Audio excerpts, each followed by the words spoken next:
Bienvenidos a esta continuación de la charla de hoy de Resetting the Stage. Este capítulo siguiente, que es nuevo en la organización de Resetting the Stage, se llama Enfoque Colombia y lo estamos organizando desde Bogotá con la Fundación Bolívar da Vivienda, que es la entidad que gestiona a la Filarmónica Joven de Colombia, y con el Banco de la República, además con el apoyo del Global Leaders Program. Bueno, empecemos la sesión. La idea de esta pequeña sesión es poner un poco en contexto la discusión que acabamos de tener con nuestros panelistas internacionales y ver esto cómo funciona en Colombia. No son las realidades las mismas en todo el mundo, y para eso, pues, para el día de hoy hemos invitado a dos personas muy especiales. La primera es Claudia del Valle. Claudia del Valle es maestra en música con énfasis en administración cultural de la Pontificia Universidad Javeriana y magíster en gestión cultural de la Universidad Internacional de Cataluña en Barcelona. Ha trabajado con la Orquesta Filarmónica de Bogotá, donde fue responsable del cuerpo orquestal y de la programación artística de la orquesta, y del Festival Ópera del Parque. Entre 2015 y 2017 trabajó como asesora de programación artística del Teatro Colón de Bogotá, y desde marzo de este año es la directora del teatro. Bienvenida, Claudia. Y también nos acompaña Constantino Herrera, quien nació en Quibdó, Chocó, donde su infancia transcurrió entre Colombia y Venezuela. Hijo de una familia de músicos y deportistas, creció entre tamboras, claves, guitarras y tiples. Constantino es productor musical y gestor cultural, es docente de la Fundación Batuta desde 2005 y es el actual director de la Orquesta Sinfónica Libre de Quibdó, labor que cumple desde 2012. Constantino y Claudia, bienvenidos. Muchas gracias. Bueno, quisiera empezar invitándolos a los dos a hacer una pequeña reflexión sobre lo que acabamos de ver. Si podemos pensar en un pequeño resumen como de mensajes, y en particular, pues cómo se ve esto en la realidad colombiana desde sus experiencias, no solo en los cargos actuales que tienen, sino en sus vidas profesionales, el transcurso de sus vidas profesionales, eh, y cómo se ve ese futuro. Empecemos con Claudia. Claudia, ¿cómo estás? Hola Mauricio, muchas gracias a todas las instituciones que organizan este espacio para que podamos analizar y hablar de lo que realmente estamos viviendo actualmente y después de esta emergencia y el camino que nos depara. Bueno, yo creo que podemos resaltar de lo que nuestros colegas hablaron anteriormente, esa realidad de accesibilidad de la que nos habló Alberto, haciendo un resumen muy claro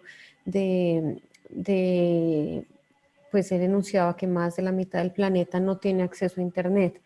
De esto, aunque no sorprenda a las personas que estamos habituadas últimamente a conectarnos absolutamente todo el día para hacer este tipo de encuentros o nuestro trabajo, imaginar que no tenemos este acceso es bien difícil, imaginar nuestra vida, pero creo que más allá de esto, el sentido que tiene pensar en esto es que no solamente es a Internet, sino a todo tipo de necesidades básicas, y que mientras unos estamos muchos pasos adelante y tenemos acceso a muchas facultades, formatos, herramientas para conectarnos y hacer nuestra vida más fácil, y aún así encontramos tantas dificultades para hacer este trabajo de las artes y de la administración cultural, de llegar a los públicos, pues creo que estas dificultades existían antes de la pandemia,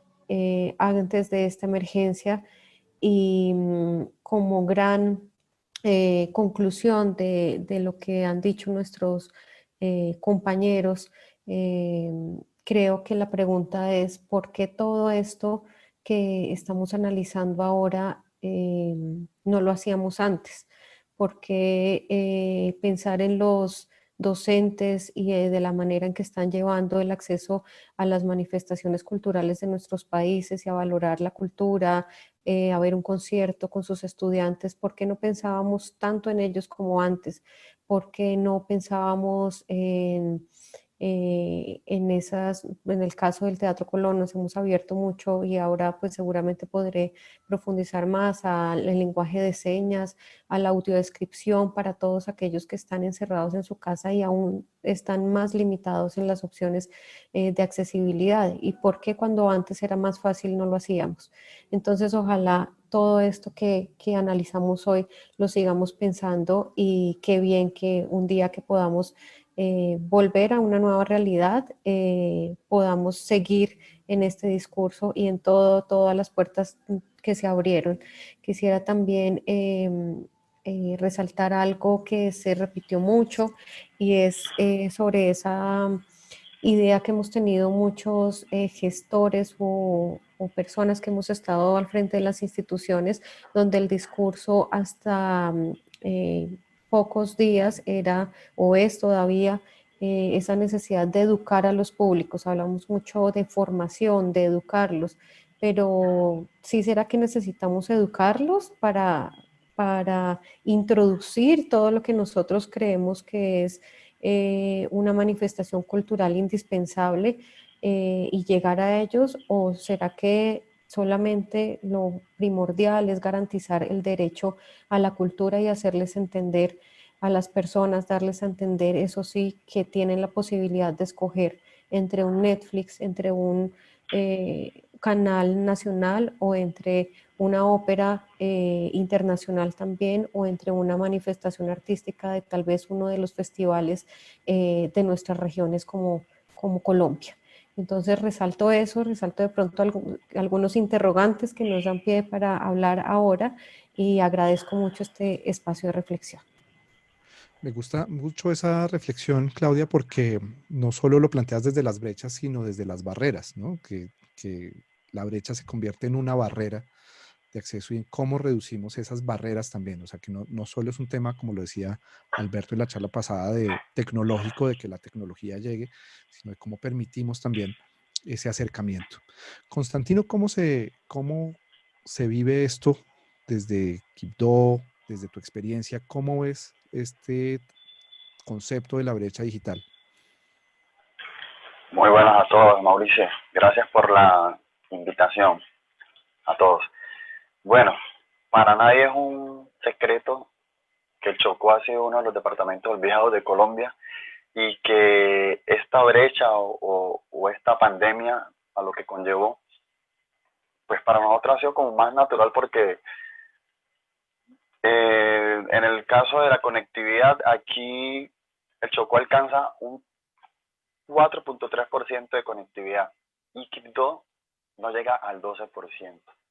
Fuera de eso, pues hemos tenido una cantidad de problemas, la energía, o sea, somos muy vulnerables ante todos, ¿sí? Entonces, yo creo que nosotros hacemos parte del 50% que decía el compañero al principio, de no tener conectividad ni tener acceso a casi nada.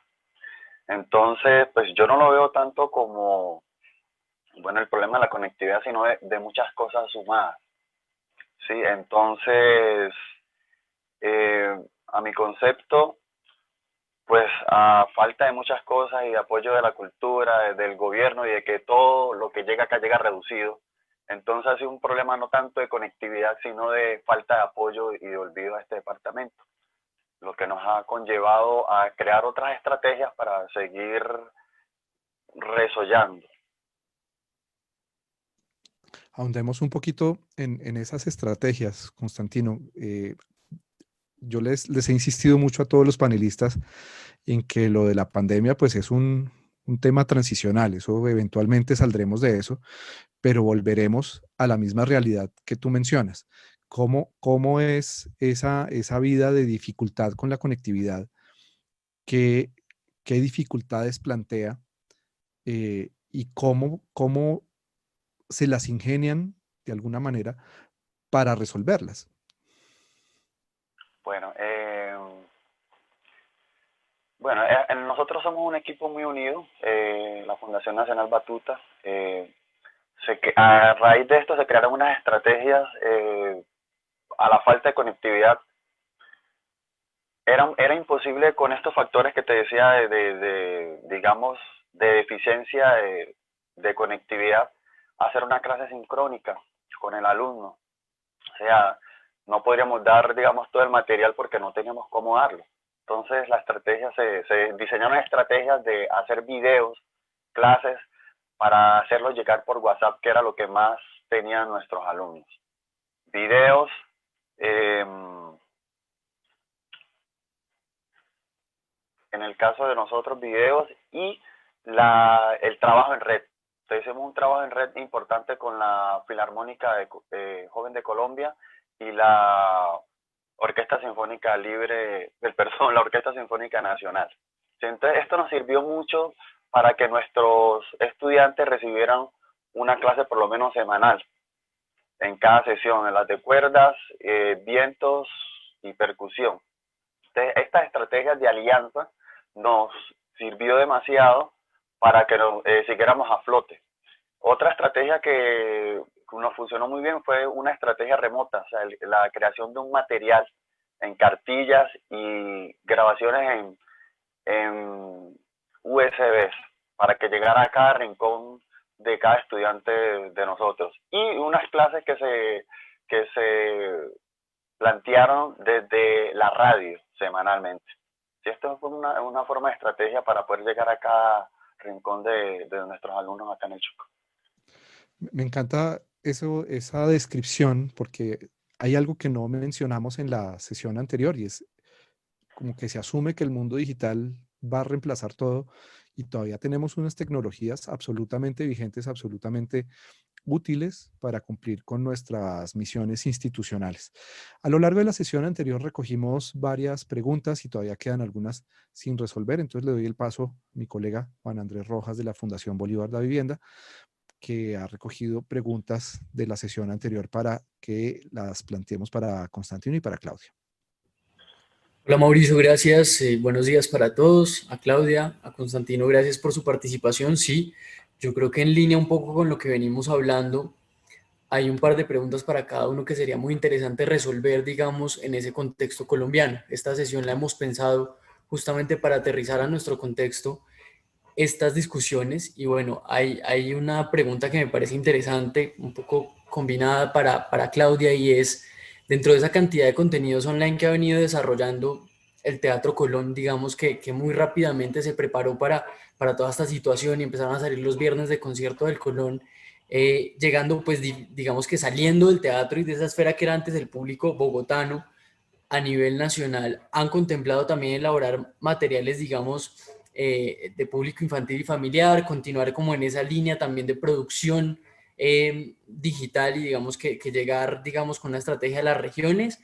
Y si ese es el caso, ¿cómo han pensado ustedes, pues precisamente todo el tema de la monetización de esos contenidos, ¿verdad? De la generación un poco del cobro a través de esos contenidos y en el caso, pues, de las estrategias digamos, de llegar al público infantil y familiar o de fines educativos, si han contemplado también cobrar o no. Obviamente el Teatro Colón también pertenece, digamos, digamos, viene de lo público y se estima, digamos, que ahí hay un tema también de compromiso con ese tema de formación educativa. Entonces, ¿cómo lo han abordado ustedes desde el punto de vista del Teatro Colón?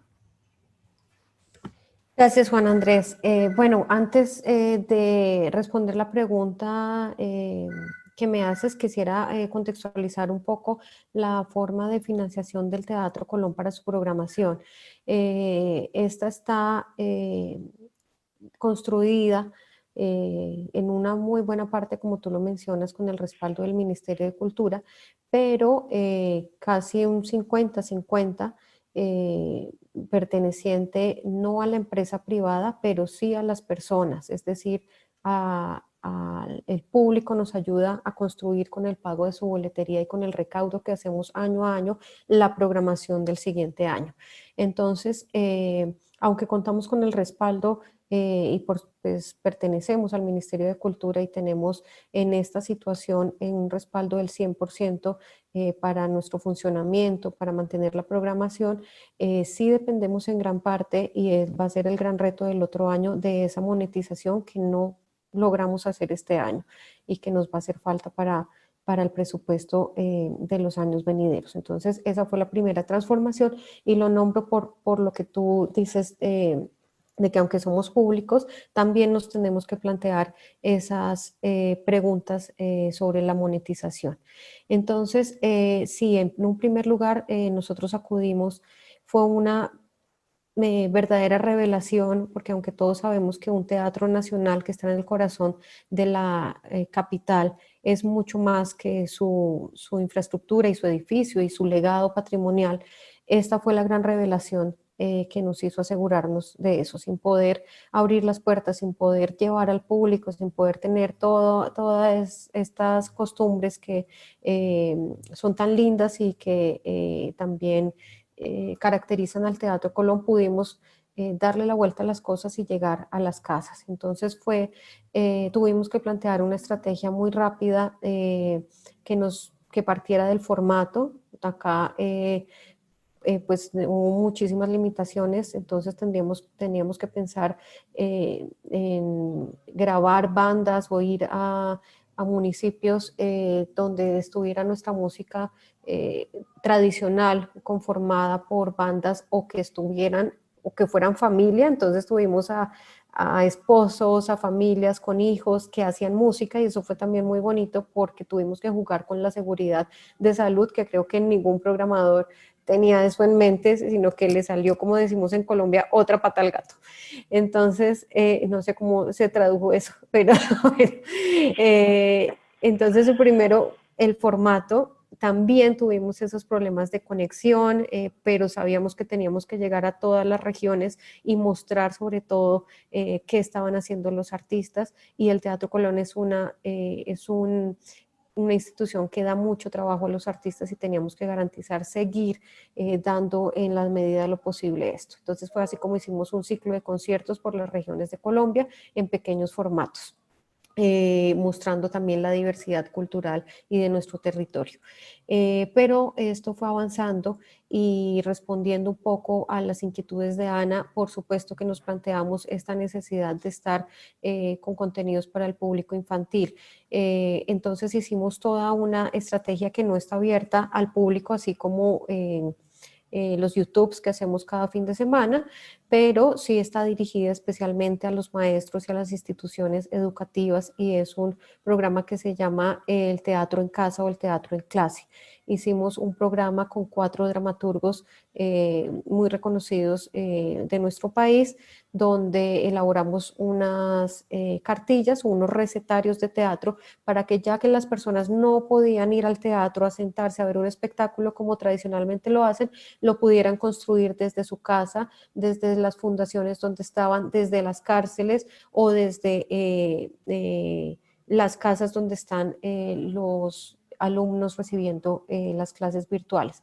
Entonces tienen indicaciones desde pues los diálogos, la lectura, los guiones, hasta las indicaciones de cómo hacer una escenografía, montar una iluminación en su casa y lo que nos interesa a nosotros no es la presentación de un espectáculo que muera y ya, sino mostrar que el teatro está vivo y todas esas cosas que se construyen a través del arte para que cuando salgamos de esta, ojalá un niño que pudo vivir esta experiencia tenga ganas de ir al Colón a vivirla de otra manera.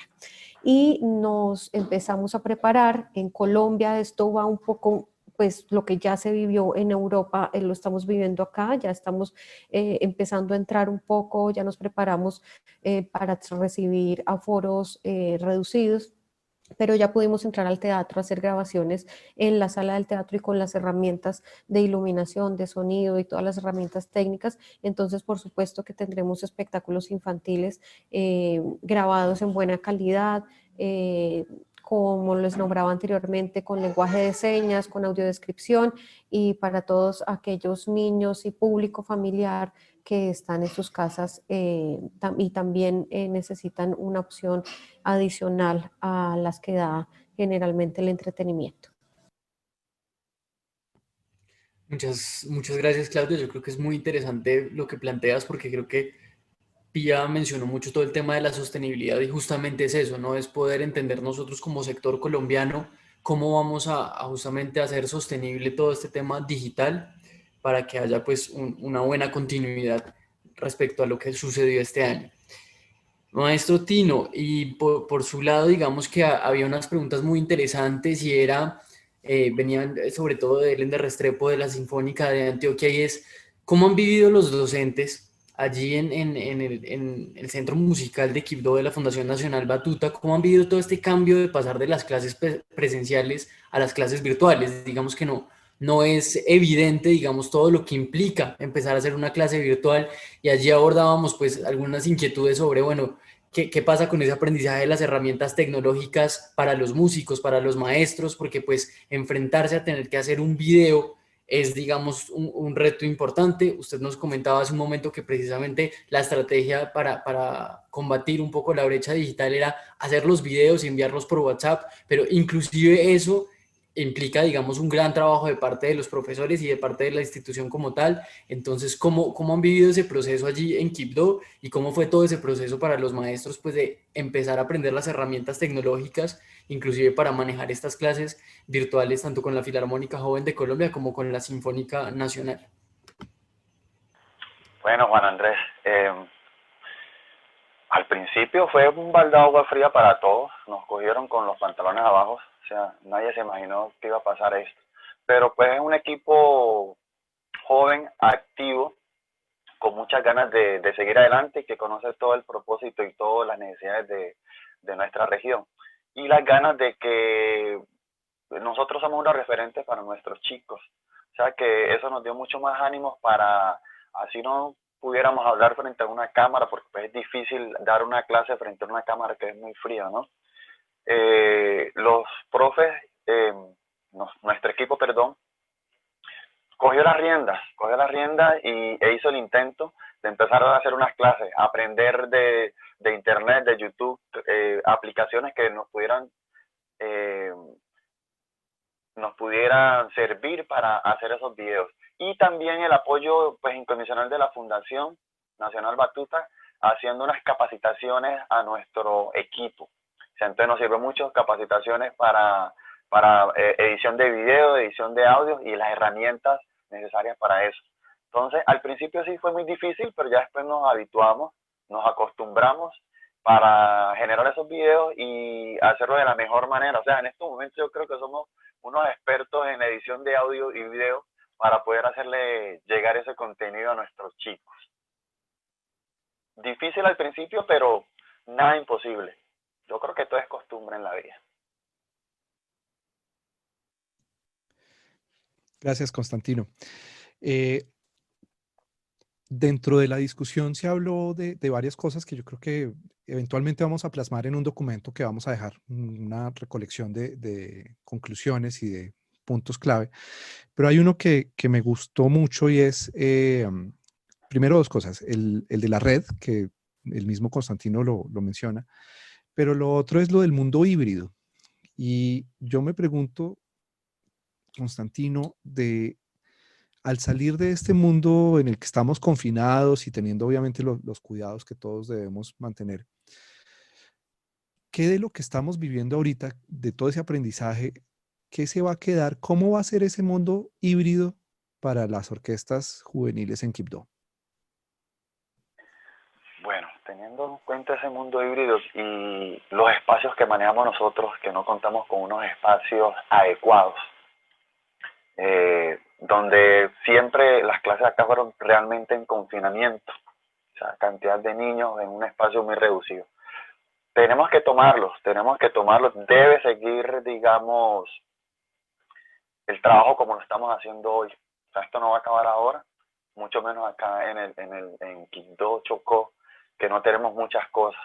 Entonces, esta es una estrategia que aprendimos, que no la podemos tirar por la borda, o sea, la aprendimos y tenemos que seguir utilizándola, digamos, al 2022. No sabemos cómo va a seguir esto realmente. Entonces, nosotros estamos pegados a esto, a estas nuevas tecnologías, a esta nueva forma de trabajar. No sabemos realmente el año entrante qué va a pasar, si vamos a estar 10 en un salón, 20, como les digo. O sea, no es la misma situación, digamos, acá en Quito porque no tenemos sedes apropiadas para una clase hoy, digamos, un niño a 2 metros, o sea, no nos funciona. O sea que tenemos que seguir en esta metodología, Mauricio. Le queremos recordar a todos los que nos están viendo que va a haber más espacio para preguntas, para que las vayan poniendo ahí en el chat. El mundo realmente nos ha transformado y nos ha obligado, como decía Tino, a aprender muchas cosas. Uno se tiene que volver presentador de televisión y mil cosas que seguramente tendremos que incorporar a nuestro nuevo mundo después de esta pandemia. Los mismos profesores tendrán que incorporar maneras de hacerlo digital. Sobre eso quisiera preguntarle a Claudia, ¿cómo ha sido la adaptación a ese mundo? Claudia, tú tienes una experiencia exclusivamente, prácticamente, con entidades que hacen actividades en vivo. La Sinfónica Nacional, la Filarmónica de Bogotá, el Teatro Colón. ¿Cómo ha sido convertir estos contenidos que se brindan en vivo a un público presente, transformarlos al lenguaje audiovisual? Eso es un reto bien grande. ¿Qué aprendizajes han tenido? ¿Cómo ha sido ese proceso de adaptación? ¿Qué funciona? ¿Qué no funciona? ¿Qué ha sido difícil? ¿Qué ha sido fácil? Bueno, yo creo que particularmente en mi caso, yo entré a dirigir el teatro en el mes de marzo, o sea, cuando ya estuve una semana dentro del teatro y la siguiente semana entramos en cuarentena, entonces tuvimos en el equipo poco tiempo para reaccionar. Y de la gran dificultad que tuvimos, a diferencia de otros teatros, pues salió una muy buena oportunidad y fue que no teníamos buen material de archivo y de grandes producciones para salir con programación inmediata. Entonces, lo primero que tuvimos que establecer fue que la calidad artística y el sello del Teatro Colón se iban a mantener.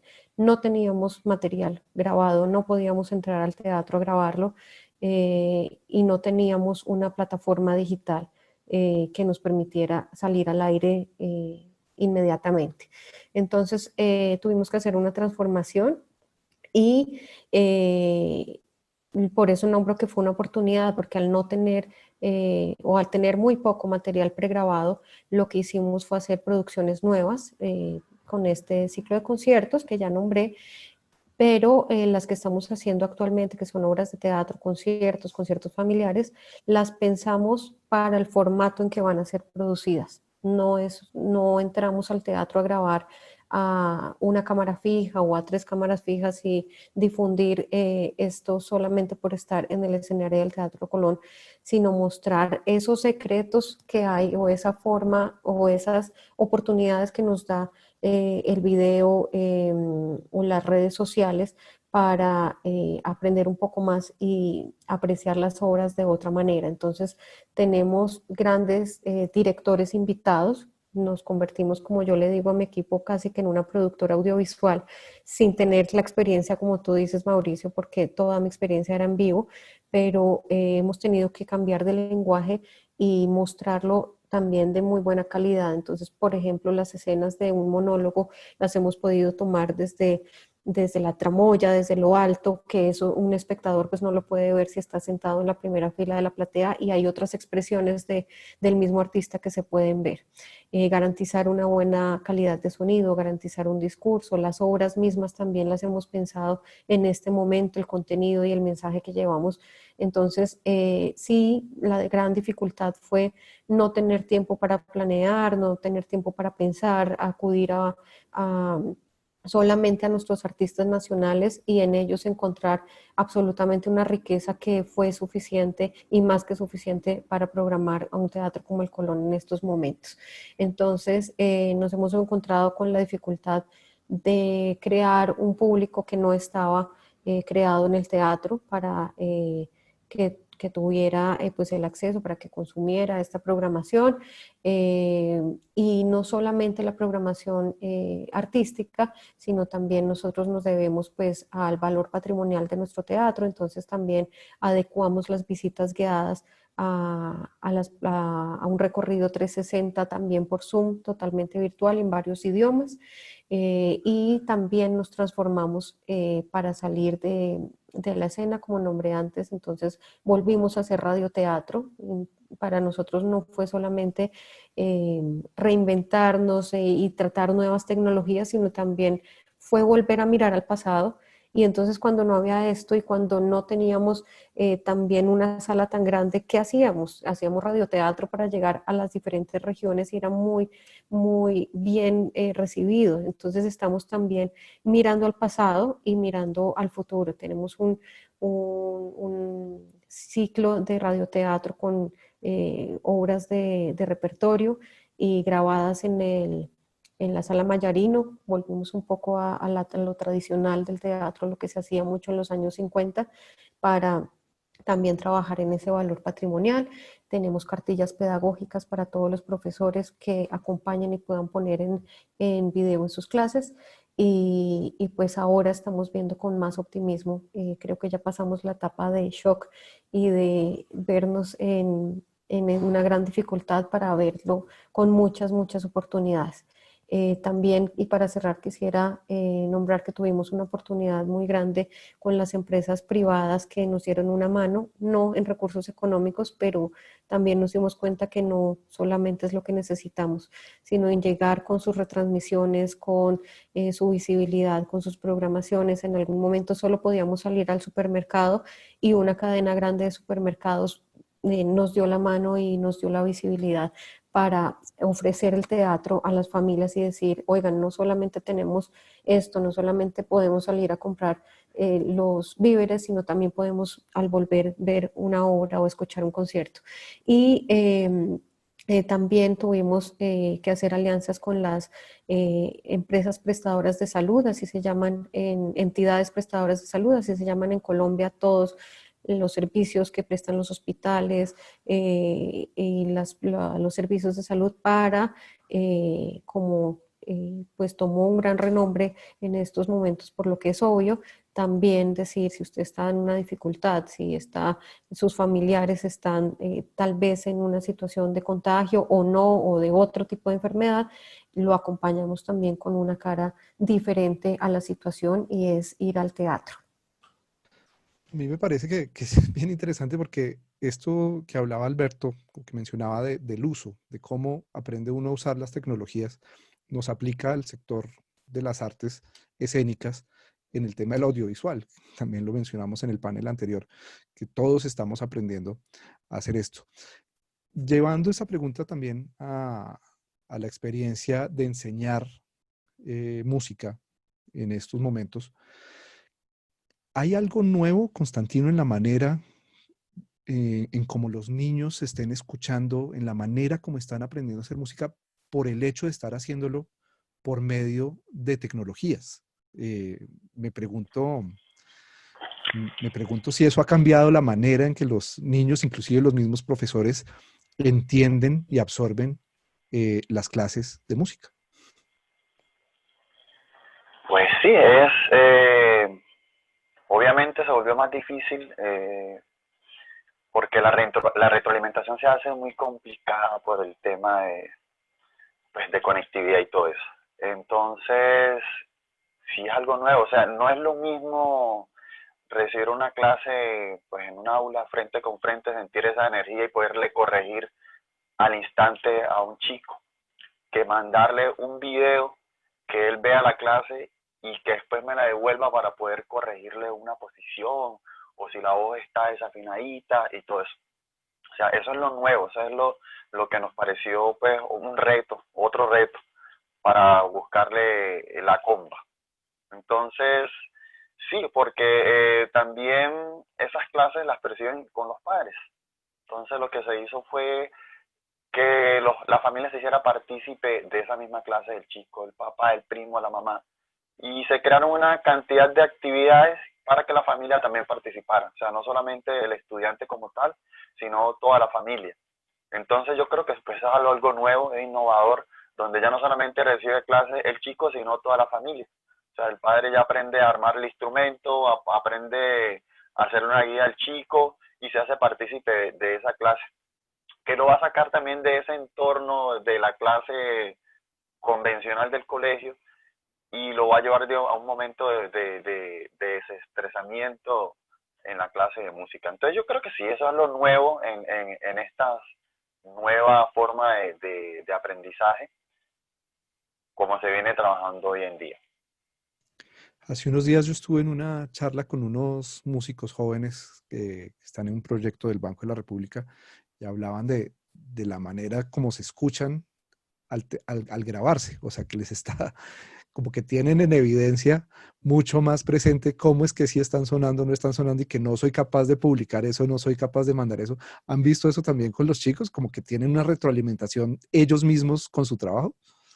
Claro, por supuesto. Inclusive hemos hecho una cantidad de material y de conciertos virtuales. Y antes de publicarlo, pues cuando ya uno lo revisa y se los hace ver, entonces obviamente les da pena. O sea, mucha de la retroalimentación no llega porque les da pena que los vean de esa forma. Sí, entonces sí, claro que sí. Sí, yo creo que eso la autoconciencia de cómo se ve y cómo se escucha uno se ha potenciado. Y Juan para Andrés, nosotros mismos. sí, sí, sí, sí, sí. Juan Andrés, tenemos más preguntas del público. Sí, Mauricio, tenemos dos más. Entonces, dame un segundo. Acá tenemos una pregunta muy interesante para Claudia, de Ellen Restrepo de la Sinfónica de Antioquia, y es cómo lograr que todo este contenido que realizó el Teatro Colón, un poco en la línea de lo que comentabas, Claudia, de cómo se fueron abriendo espacios, digamos, durante la pandemia, digamos, de difundir lo que se estaba haciendo.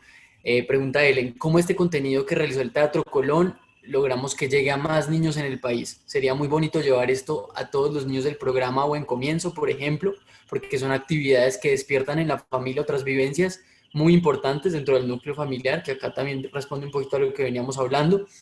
Hemos visto cómo disfrutan los niños estas actividades lúdicas y necesitamos generar muchas sonrisas para combatir este cambio que para los niños pues ha sido también muy difícil. Entonces la pregunta puntual de Ellen es cómo lograr que este contenido que ha venido realizando el Colón llegue a más partes y cómo tal vez de pronto ampliar esa red de aliados que permitan mover ese contenido en las regiones. Bueno, a Helen y a todas las personas que estén interesadas, les cuento que en el Teatro Colón tenemos un área dedicada especialmente a la mediación de públicos y especialmente dedicada a todas las acciones que podamos hacer con los niños, con el público familiar, con los docentes. En los colegios.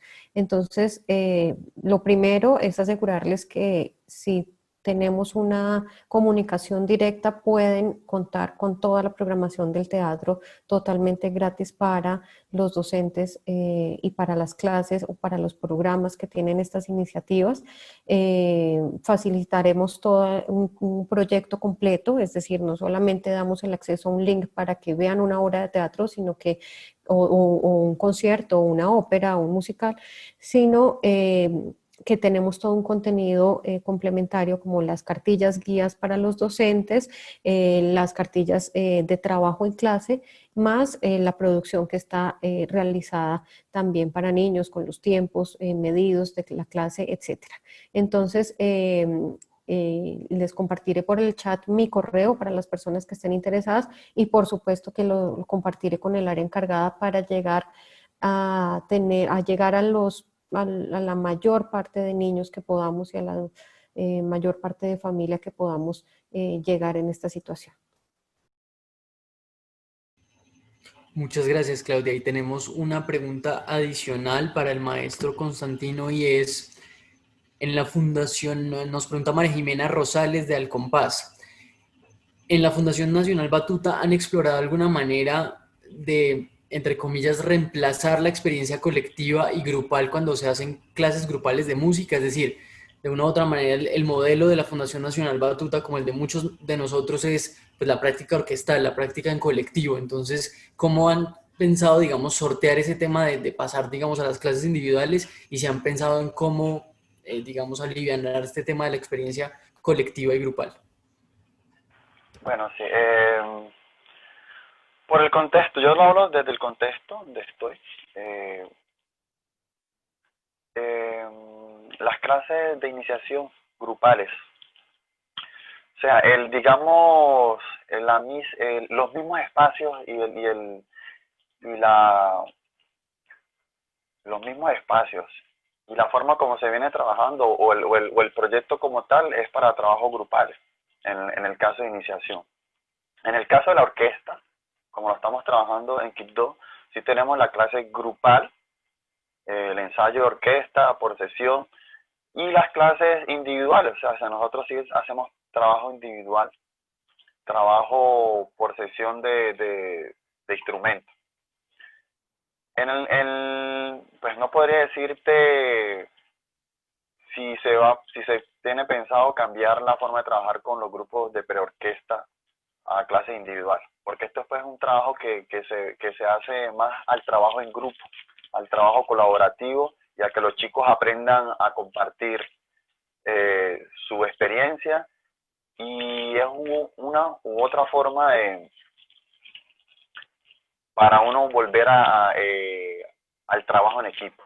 Entonces es una forma pues para trabajar en equipo. Pues no creo que en la parte de iniciación o preorquesta se tenga previsto cambiar a clase individual, y también por el tipo de instrumentación que utilizamos en ese formato. Muy bien, gracias Constantino. Ya tenemos que ir cerrando. Yo creo que esta conversación ha sido bastante provocativa. El mundo digital nos lo presentan como con unas promesas ilimitadas, pero al final lo que tenemos también son unas realidades que vienen desde hace años en todos nuestros países, incluyendo países desarrollados y países en desarrollo. Salvar esas diferencias yo creo que es una responsabilidad de todos, tenerlas en nuestra cabeza, tenerlas como parte de nuestras misiones. Algo que queda en evidencia en este momento específico que estamos viendo de la pandemia es que tener un rubro o un componente dedicado a las iniciativas digitales ya no es una cosa que uno pueda, que no es una opción. Toca tenerlo, toca dedicar una parte del presupuesto, una parte de nuestra misión a tener ese componente digital y a ver cómo ese componente digital logra también salvar esas brechas de las que hemos hablado el día de hoy. Constantino y Claudia, yo quiero agradecerles por tratar de poner este tema tan grande, tan complejo, en un contexto como es el nuestro, el colombiano. Y un poco la idea también para todos los que nos están escuchando es que esta conversación nos ayude también a ampliar esta discusión y estas reflexiones al contexto tanto latinoamericano como hispanoamericano. Entonces, Claudia, Constantino, muchísimas gracias por acompañarnos hoy. Gracias a ustedes por la invitación. Gracias, maestro Constantino. Te espero con tus alumnos en el teatro muy pronto. Está ahí hablando de la red, Muchas gracias.